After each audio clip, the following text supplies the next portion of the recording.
Olá, memoráveis! Se você é apaixonado por esporte, eu vou deixar uma dica de livro muito especial, tá? O link está logo aqui embaixo na descrição e também no primeiro comentário. Cara, estudando a história do ferroviário, não o teu coração, mas pela história, quem é o maior atleta do ferroviário? Eu acredito que Pacuti.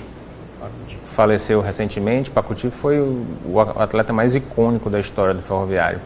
Embora o ferroviário seja um clube com muitos ídolos. Né? Sim, você não tem só um ídolo. Mas eu acho que se você tivesse que escolher personificar um ídolo, eu acho que Pacuti foi uma figura muito simpática. Uma figura que mesmo depois que saiu do futebol cearense, que ele foi para o Sport de Recife, que ele foi para o Vasco de Lisboa, depois que ele voltou e encerrou a carreira no ferroviário, ele sempre esteve próximo do ferroviário. Ele ia aos jogos do ferroviário. Ele é muito parecido com a figura do Valdemar Caracas, aquele cara que você conversa com ele debaixo do cajueiro da Barra. Legal. Então eu acho que todo esse contexto transforma o Pacuti como o ídolo mais emblemático da história do ferroviário. Esse é o Almanaque do Ferrão. Agora eu queria passar para esse outro livro que eu acho sensacional. Amo crônicas e falando de futebol e por alguém apaixonado, melhor ainda, Crônicas Corais. O que é? Tá, o nome já está dizendo, óbvio, mas explica para quem está nos ouvindo aí. O Crônicas Corais, ele é um filhote do Almanaque do Ferrão. Por quê? Porque o Almanaque do Ferrão são fichas técnicas catalogadas, né? O ferroviário está perto de fazer 4.000 na história. Então são 4.000 fichas técnicas. Para captar, né, coletar essas fichas técnicas, eu tive que ler todos os jornais da história. Né, dia a dia, qual o jogador que foi dispensado, qual o jogador que foi contratado, esse jogador que chegou esse ano é o mesmo que já tinha jogado 3 anos atrás, identificar esses jogadores, então eu tinha que ler as histórias. Então dessas leituras, eu vi que tinha muita história bacana para você contar num outro formato, que não envolvesse números, que envolvesse texto.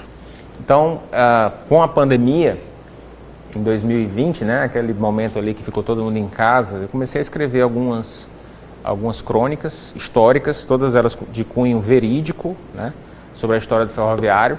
Juntei com outras crônicas que eu já tinha da época da revista Expresso Coral, que o encerramento da Expresso Coral sempre era uma crônica. Juntei com aquelas 10 das revistas, mais 10 novatas e tivemos aí 20 crônicas, lançado no meio da pandemia.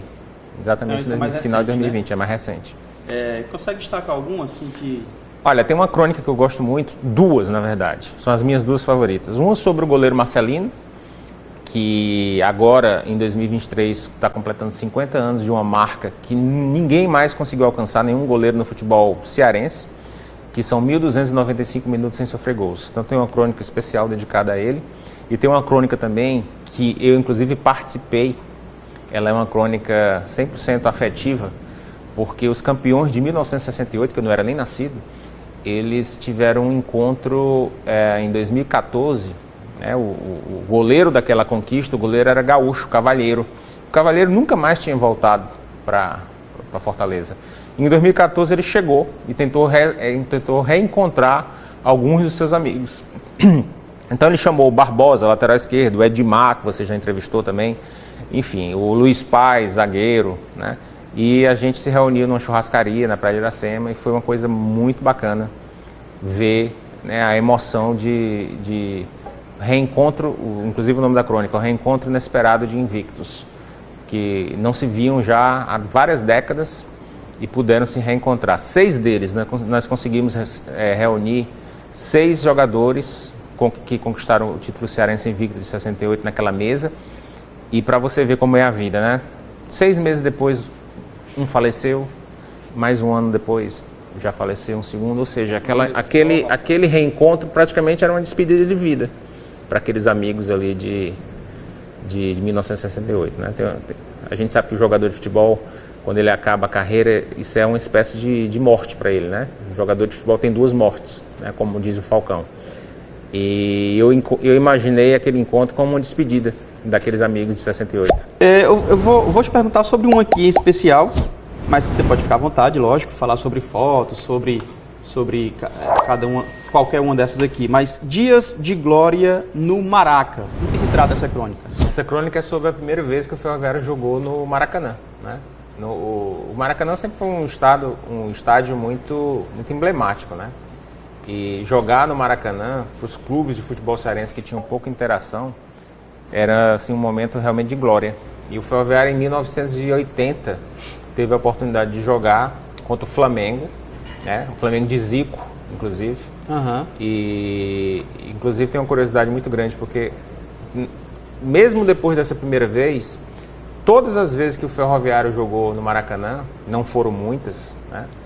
Foram 3 partidas, somente um jogador conseguiu marcar gols no Maracanã, em 2 jogos diferentes, que foi o Almir, um centroavante que tinha jogado no Fluminense, jogou no Asa de Arapiraca, veio pro Ferroviário, jogou no CSA, e esse jogador essa crônica fala um pouco desse gol, né, da alegria do Ferroviário de mesmo tendo perdido o jogo, ter feito um gol no Maracanã. Fala, maestros! Se você gostou desse corte, então se inscreve no nosso canal, aciona o sininho de notificação e também deixa o seu like para receber todas as informações dos episódios novos que a gente lança aqui no Maestros da Bola.